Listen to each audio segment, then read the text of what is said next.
We're going to head overseas now to Iran, where voters are preparing to head to the polls. President Mahmoud Ahmadinejad is up for re-election and is facing a tough battle between two reformist candidates. Bloomberg correspondent Ladan Nassari joins us by phone from Tehran. Good morning to you. What's the mood in Iran ahead of tomorrow's vote?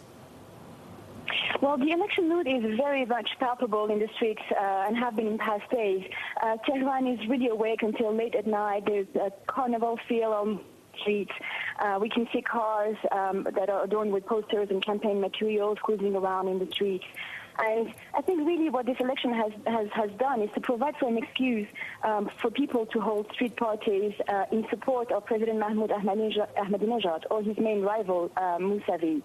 And this is all very new in a city where there's not much of a nightlife in public, and people are usually not used to openly share their political ideologies in the streets. Ladan, what is the top issue in this race? Is it relations with the West or perhaps something closer to home? Well, Ahmadinejad, the incumbent president, has strongly been campaigning on social justice.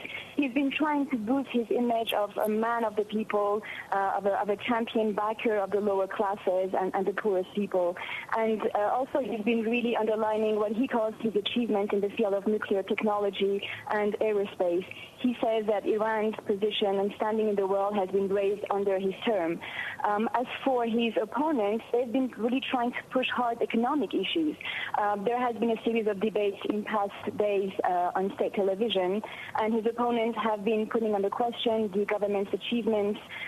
They said that the president has mismanaged the economy. He has fueled an inflation rate of almost 24%.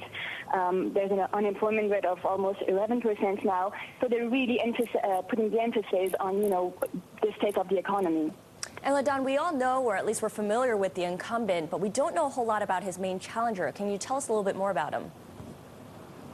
Well, the main thing about Mousavi and what has really been creating a wave of backing for him is the fact that he's endorsed by former President Mohammad Khatami, who was the president of Iran for 8 years in the 1990s, and who really remains the emblem of the reformist movement in Iran, a move away from radical Islamic ideologies.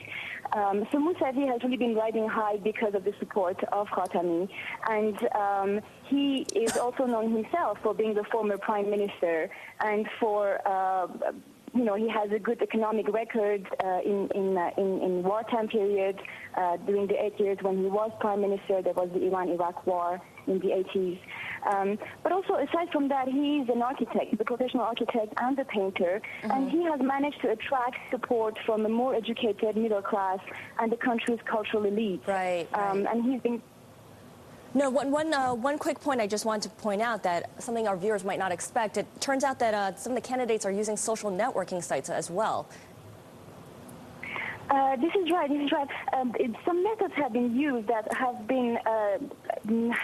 not been seen previously in Iran elections. There's been a decentralized viral campaigning. Text messages are being spread to attract attention from voters, and some virtual tools have been used, such as Facebook and Twitter, to reach out to young voters. This is all very new, and also another thing is that the campaign strategies. Okay, thank you very much. Ladan Nassari in Tehran, thanks very much.